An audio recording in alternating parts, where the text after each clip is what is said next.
Hello everybody, welcome to iCommand. This is TV Boy, and this video is going to be all about helping returning Imperial Assault Skirmish players get into IACP because we realize it can be quite a bit daunting for those who have been out of the game for a long time, haven't been keeping up with IACP as it's developed, to come into it and see all these new cards that have been developed and added to the game. So this video is going to help everybody who's returning, especially people who are interested in going to the Adepticon event and maybe interested in checking out the IACP game. This video is going to be for you. So what we're going to do is I'm going to go over the basic IACP structure first, then we're going to go over the neutral cards, like faction neutral cards, and then we'll probably do a video for each of the factions.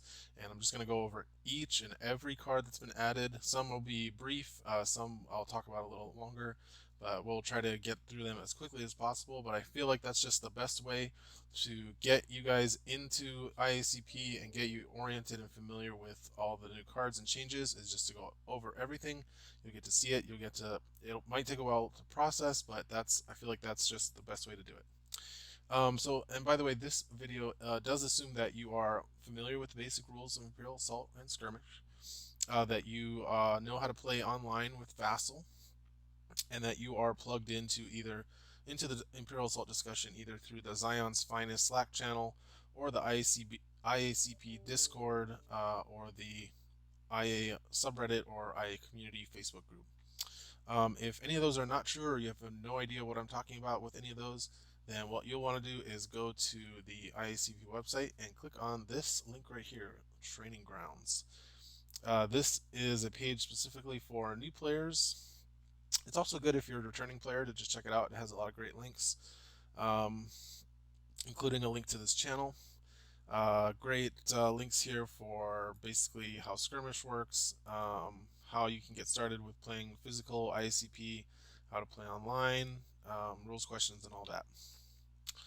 But if you are a veteran or you played for quite a bit in Skirmish, but you're coming back and you know Skirmish, but you don't know the IACP, then you're going to want to click on this button, the official documents page.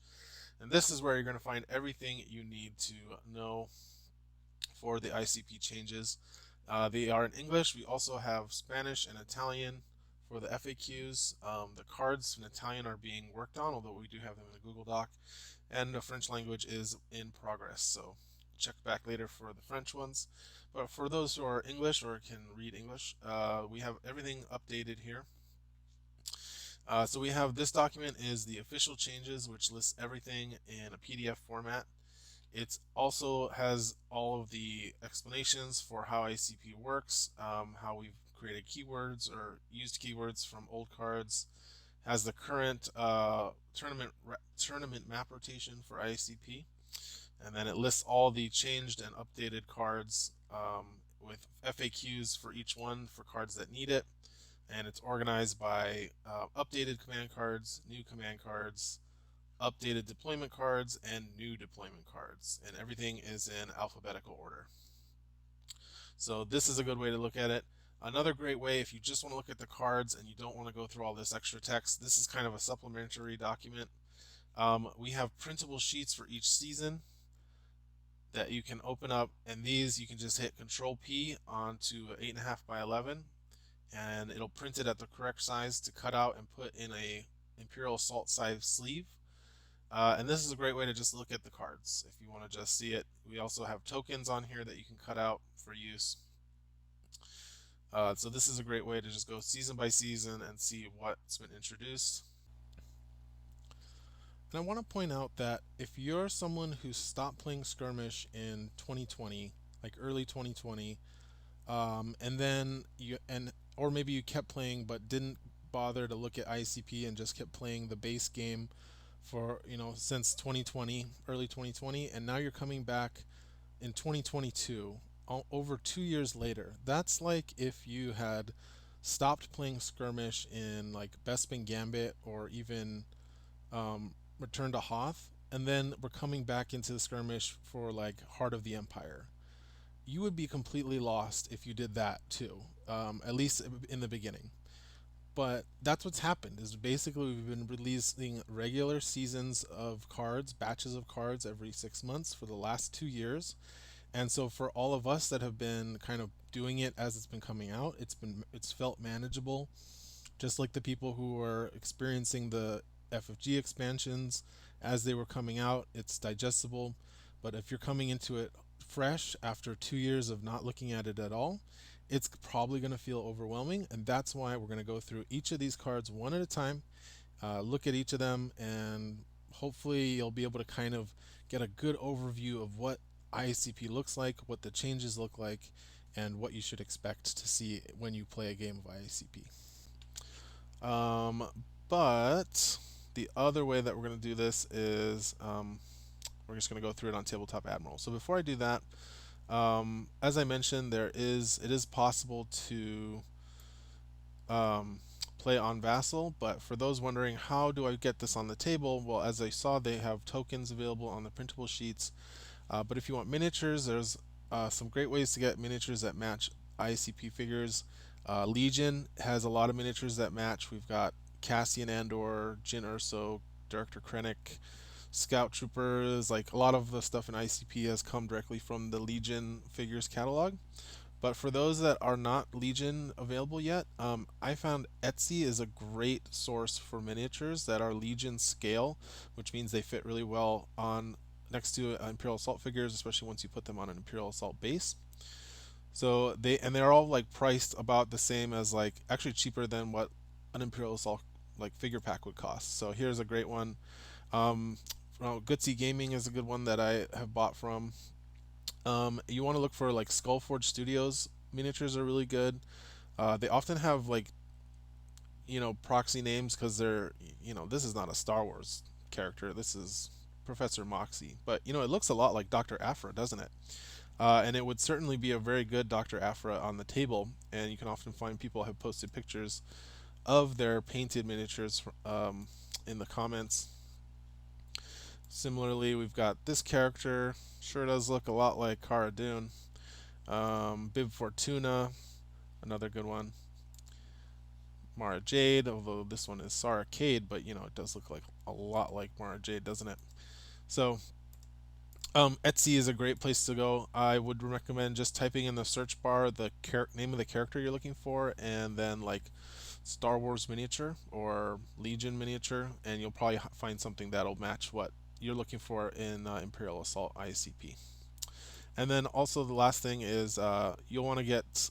I have found that the miniatures you get for Legion, like from Etsy, they're Legion scale, so they put them on Legion bases, which are like 3 times as tall as an Imperial Assault base, which makes them kind of stick out on the Imperial Assault table. So I like to get Imperial Assault bases to put them on, and these Litco has these really cool clear ones that I often put mine on, or you can just take like your extra Imperial Assault figures if you have any extras and cut the bases off of those.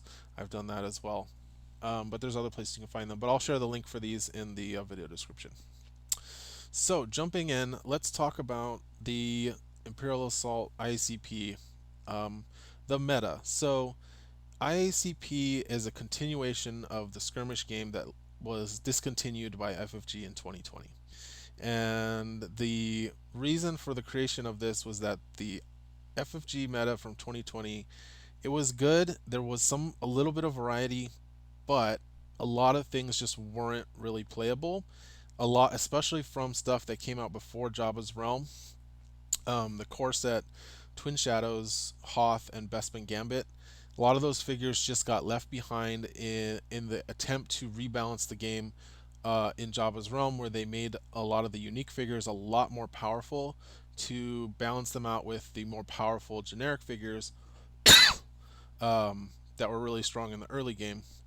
But everything kind of got more powerful, including generics. The generics from Jabba's Realm onwards were just way more powerful than the generic troopers that were available before that.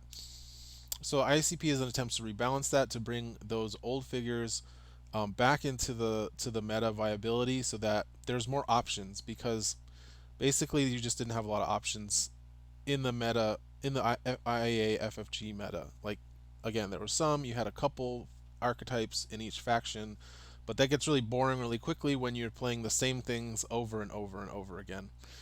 And so yeah, we're just trying to keep the game from becoming stale. And in addition to that, we've also been adding new figures new characters that people are excited about from new shows like Rogue One and The Mandalorian, etc., that did not get touched by FFG for Imperial Assault.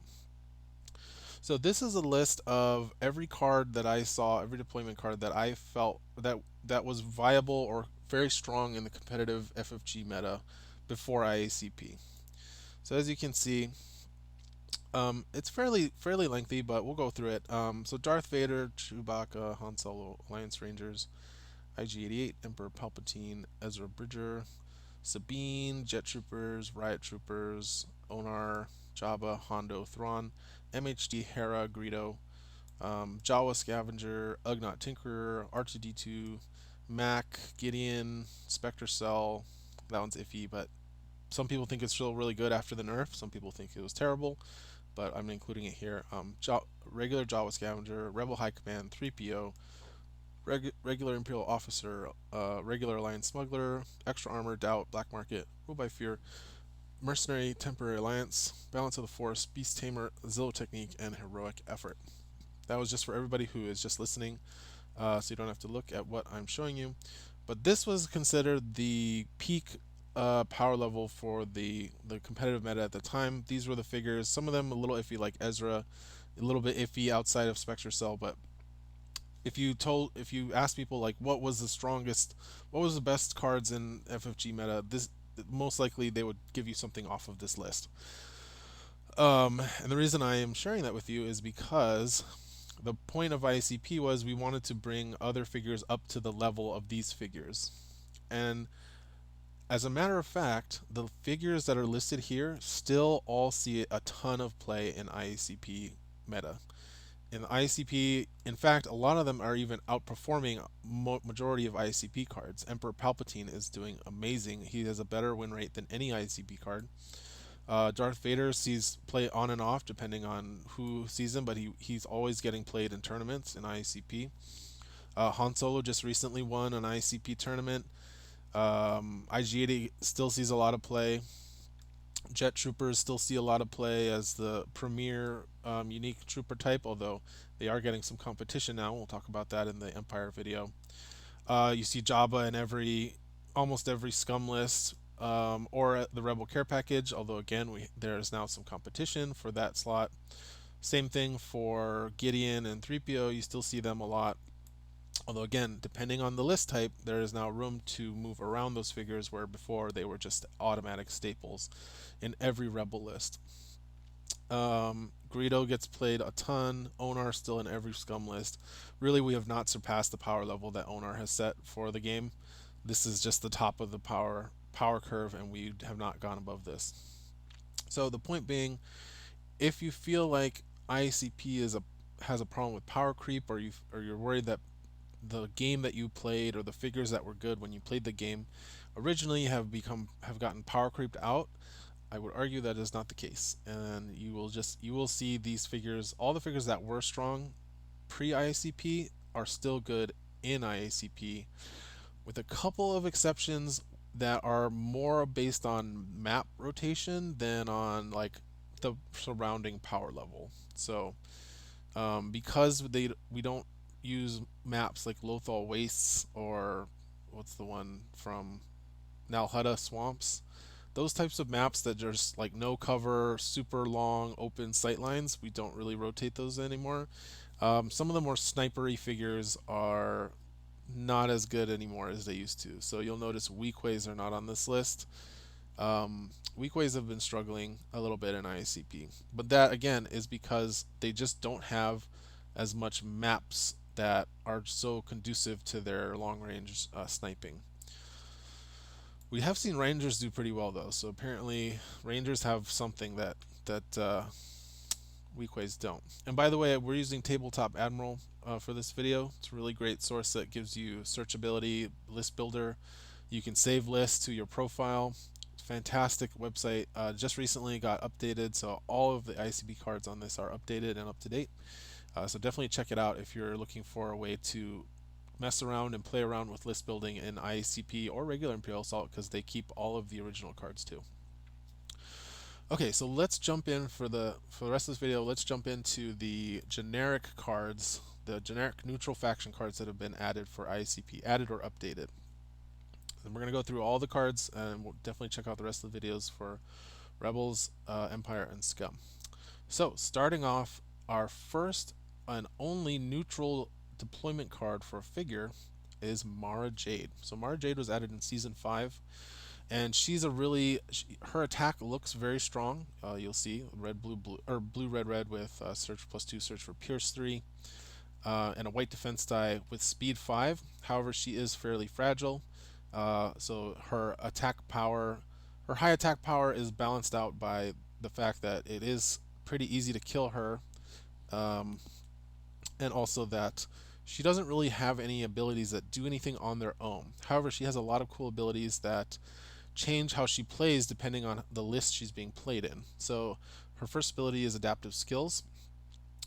It changes her trait based on the list she's being played in, and it also changes her faction affiliation depending on the list she's played in. So that means that if you play her in a rebel list, you can play like Heart of Freedom on her, which is can only be played on a rebel figure. So it makes her a rebel figure in a rebel list, etc. And then for each faction, it adds a new trait. So if she's played in an Empire list, she gains the Hunter trait. In the Scum list, she gains the Smuggler trait, and in a rebel list, she gains the Guardian trait. So that helps to make her feel like that faction she's in. And this is also has connections to the lore for those who are fans of the character. She went from being a hand of the Empire, hand of the Emperor, hunting down Force users for him. Then she became a smuggler after the end of the Empire. She worked for, I think his name is Talon Card.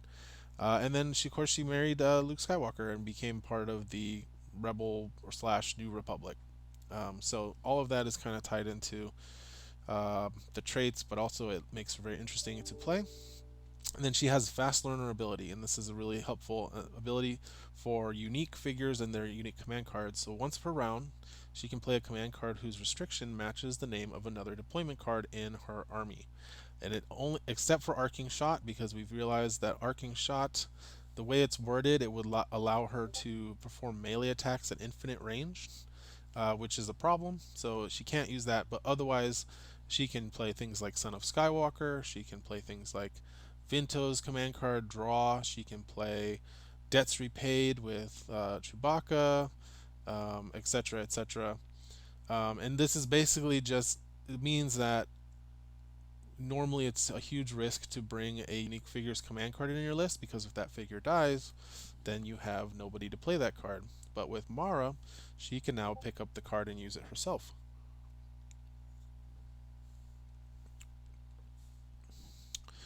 And so,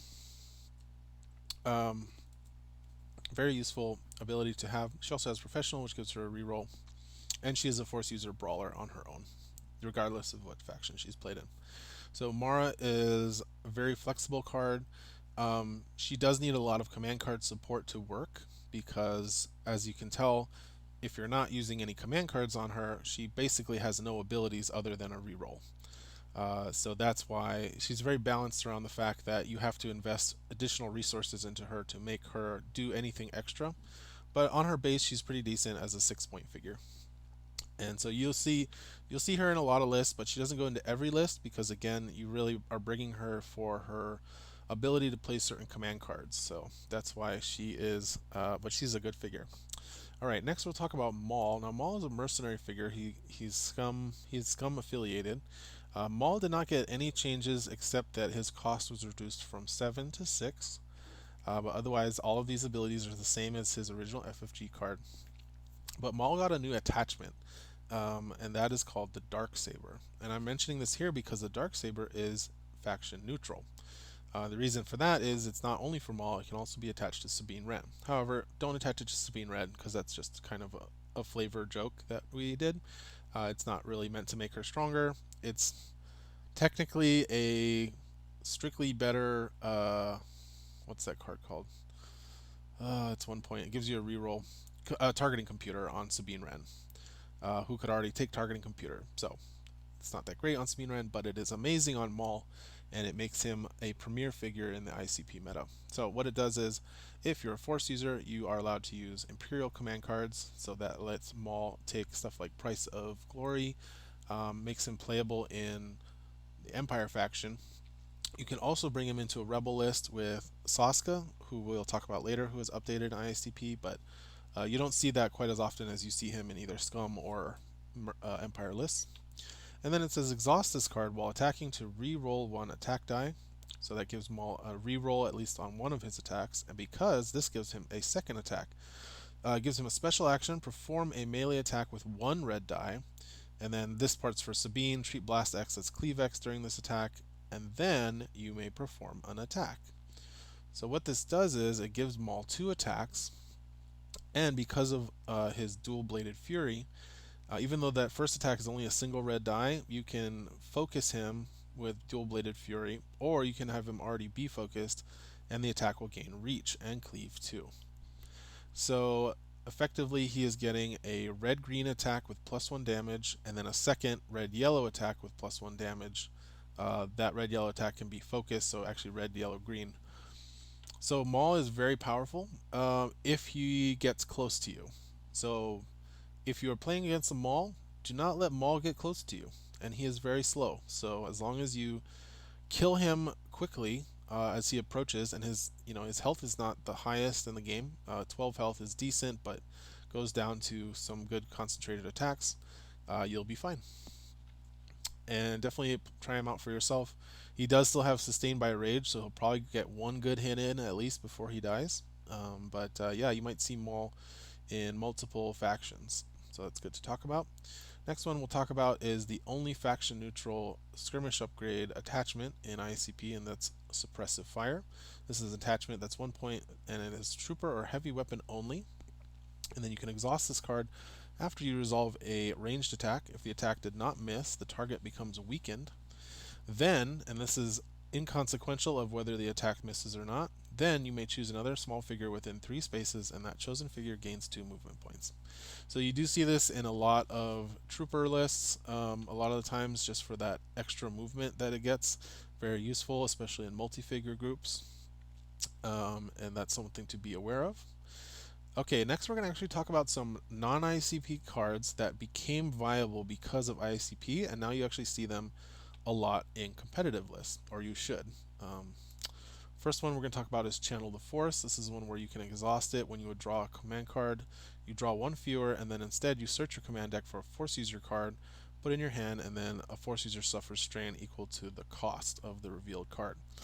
Now the reason this is good is because there is a new figure in IACP, Yoda, who has and we're going to talk about him in a little bit, but he has an ability that has you draw a card, and then if you do draw a card, you put it at the bottom. And the way this works with Yoda is because you are not drawing a card, you are replacing that draw with a search.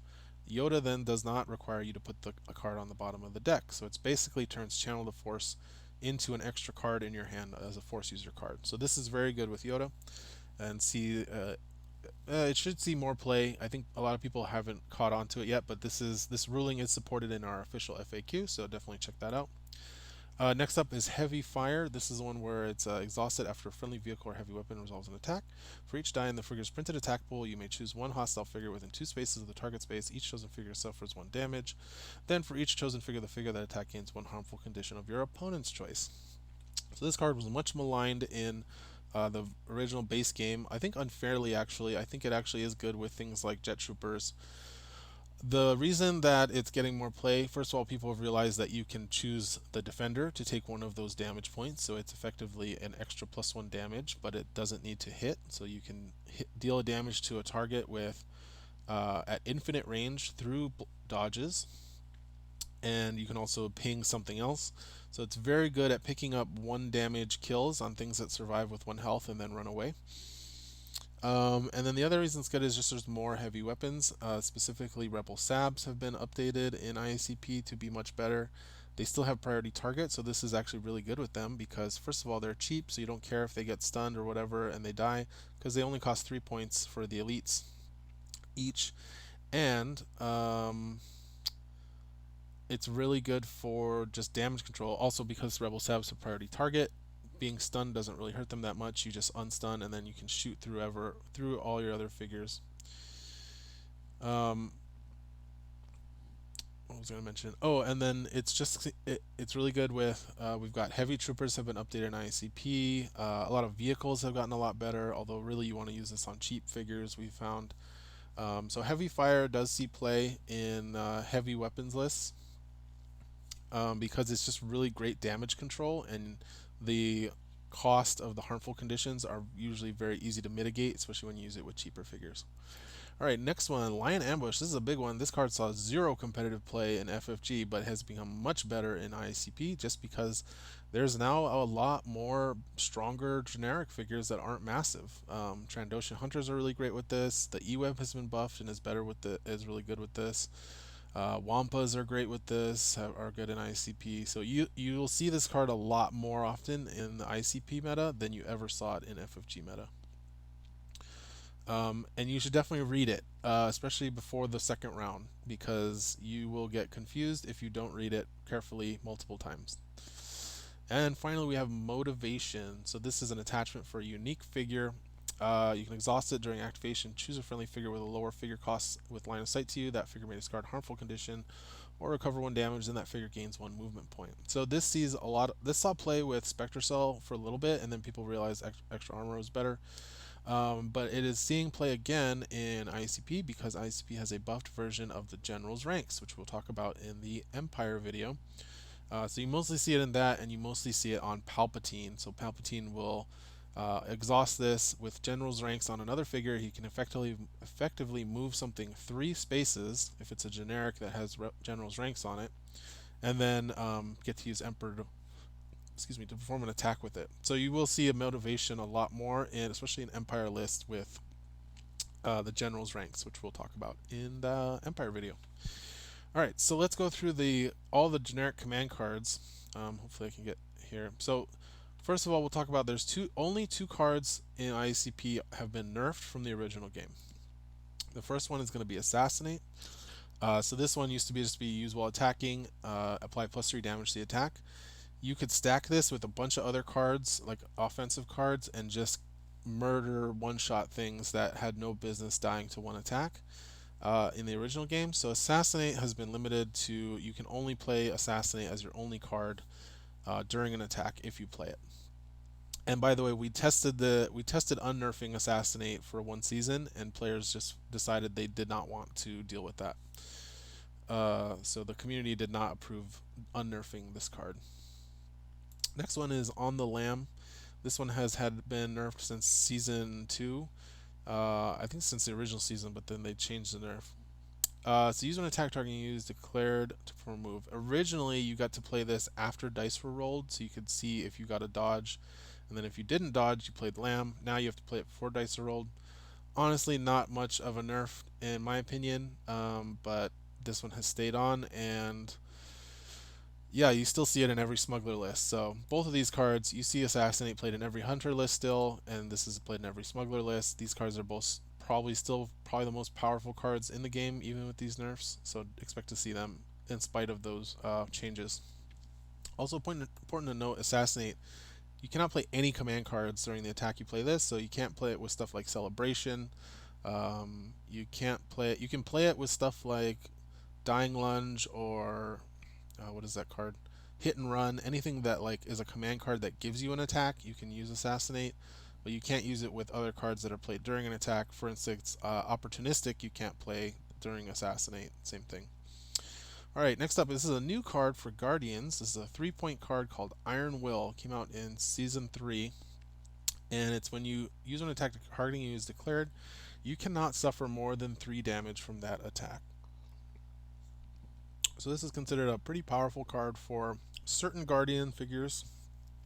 Sometimes it's useless if you have a lot of defensive buffs and you're not taking that much damage anyway. But this is really good for stuff like Onar and Royal Guards who just have 1 defense dice or no defense dice. And it's also really good against any kind of like big scary attack, like single attack that anybody's trying to do with stuff like focus, tools for the job, etc. This can really punish players for trying to stack lots of dice into one attack, which is kind of what it is intended for. But it's nice to know that you can attack a Guardian, and if it only has 3 health left, this card will not save it. Alright, next up, 3-point card for creatures.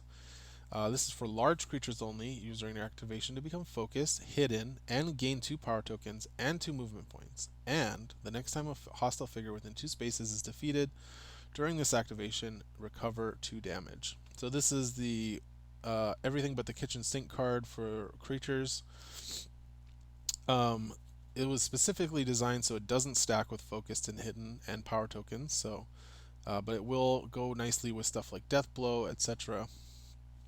But this is really good for creature decks to give them extra movement and give their attacks a little extra oomph for 3 points.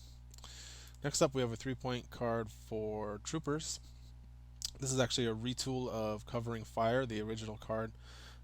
Pretty much does the same thing as the original Covering Fire, except now it also gives 3 troopers the hidden condition to give them a little extra surges. So that's been updated. Otherwise, the surge for stun or apply +2 if they're already stunned, that's all the same. That came out in Season 6, most recent season.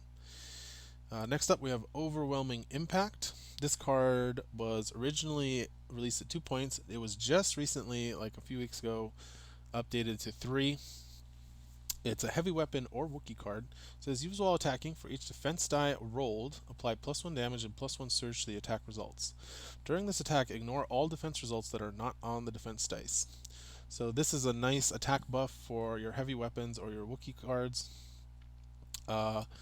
And it's basically a Punisher card against any kind of defense stacking, which we saw in the meta during like Season 3 and Season 4. So this came out in Season 5. Ended up being very strong, but not strong enough to overcome some of the shortcomings of these 2 traits. However, with some more support that has come out for them, this card did need to go up to 3, and is now still very good and but a little more balanced. But yeah, you should take this in any list that uses these figures because it will tends to add about 3 to 4 damage on average. But only against specific types of like heavy defense figures. Alright, next up we have Get Behind Me. This is for Guardians as well as for Rebel Force users. It has a lot of text on it, so I'll just kind of explain what it does.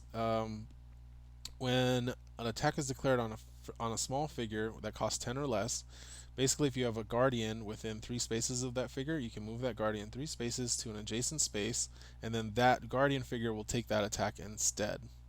So this is really good for forcing damage split. This is pretty much the same as the Bodyguard card that came out early in Imperial Assault. That was 1 point for Guardians as well. This just gives you extra movement, so you don't have to like position your figure right next to the target to start with. So this is a really good card for Guardians. Tends to be very disruptive to attackers, although they still deal the damage, so it doesn't feel as bad as something like On the Lam. Next up, we have Deflections, a 1-point card, updated card from the core set, I believe. So still 1 point. You can have 2 copies in your deck. Still apply -2 attack results. However, now it just deals 1 damage to the attacker, even if the attack didn't miss. So the original one is if you didn't take any damage from the attacker suffered 2 damage. Now it just deals a straight 1 damage. I'm noticing there's a space in there that shouldn't be there. So these are cards that I did not make. But it's funny looking at these old cards sometimes. Alright, next card is going to be called Feint. This is from Season 5. This is a Brawler card. It says, use while attacking a figure within 2 spaces, choose 1 attack die and 1 defense die, and remove their results from the attack and defense results. So this is similar to Heightened Reflexes, except it costs 1 point less. It also has a range restriction, and you have to remove an attack die. So that's how you get the 1 point cost reduction on Heightened. Really good if you really don't like dodges and you're playing brawlers. Usually you can remove an attack die that has the lowest number of symbols, especially if you're removing a dodge. You'll go from dealing 0 damage to usually like 4 damage instead of your whatever 6 damage you're going to deal with the full amount. So situationally very good for players that do not like dodges and want to have more tools to deal with them. Next up we have Rapid Recalibration. This is a droid card for 1 point. Use while attacking before the defender performs rerolls. Choose 1 attack die and turn that die to any side. So for players that have played against Ezra and his ability to change his attack die, this is pretty much the same ability, except you have to use it during your reroll step. So that's before the defender performs their rerolls, and that's again to make it pretty much the same as Ezra's ability. And yeah, it's a really nice little update for droids. Nothing too powerful because again, it only keeps them within their like upper limit of their dice roll, but really nice for consistency for droids, especially if they don't have a reroll. And all right, next we have, oh, I forgot to talk about Mara Jade's card. So Reactive Loyalties. This is the command card for Mara Jade. It's after an attack targeting you resolves, you perform one of the following, again based on your faction affiliation. So if you're playing Mara Jade in an Empire list, the attacker will suffer 3 damage. If you're playing her in a Scum list, you'll gain 3 VPs, and if you play her in a Rebel list, you recover 3 damage. So a nice little modal card. It most often sees play in Scum VP lists because obviously it gives you 3 VPs in those lists. However, it's still quite good in other lists. In Rebels, it's really nice for keeping her alive, especially since she's a Guardian, so she can play Iron Will. So a really nice trick is in Rebel lists with Mara, you play Iron Will, she only takes 3 damage, and then you play Reactive Loyalties, and she recovers that 3 damage. So that's her command card. Next up, we have Parry. This is an updated card. This was released in Season 3 for Brawler or Guardian, and it used to say just apply +1 block to the defense results. Now you can apply +1 block or +1 evade. So often this will stop 2 damage if you can stop their surge for +2 with this card. It does see a lot of play with Guardians and Brawlers. And it's a 0-point card. Next up, we have Rest in Peace. So this is a fun one. So 0-point card. It says has 2 abilities. It has a ability to put into play and then its actual ability. It says put this card into play at the start of a round, and then so while it's in play, players cannot choose, play, or redraw command cards in discard piles. At the end of the round, discard this card and draw 1 command card. So this is kind of an anti-meta card. Meant to give players tools to deal with discard stuff. There is actually a list, if you go to our FAQ on this card, of all the cards that this will prevent from working.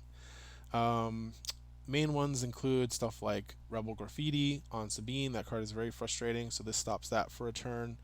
The bigger ones are cards that you can redraw multiple times. So Shared Experience has been one that you can redraw multiple times. And then Rebel Force users have a new command card that they can redraw multiple times that we will talk about in the Rebel video, but that is called Knowledge and Defense. And that can get redrawn a lot of times because it's redrawn off of a surge cost for attacking. So this stops it. And it's nice because if you put it in your deck and you don't play against something, oh, we'll also talk about Aphra. Dr. Aphra is a big one. This actually came out in the same season as Dr. Aphra for a good reason. But we'll talk about her in the Scum video. If you play this in your list and your opponent's not playing anything that deals with the discard pile, it refunds you the command card no matter what. So that's really nice. It does leave you down a card, so it's not just an auto include in every list, but if you will not be super punished for playing this and not having a target. And then finally we have Expose Weakness. So this card was released in Season 6. This is a fixed version of the original card, which costs an action. It's basically the same ability, but it no longer costs an action. So 0 points used during your activation to choose an adjacent hostile figure. The next attack targeting that figure gains Pierce 3. It looks very powerful, but in play testing and in competitive play, it has proved to be actually quite niche. Just because the cost of getting a figure next to a hostile figure to use this, and then the diminishing returns, of Pierce in the game for dealing extra damage, have made it not as powerful as it looks on its face. So those are all the neutral cards for faction neutral. Next up, we're going to talk about the Rebel cards. We'll see you for that video.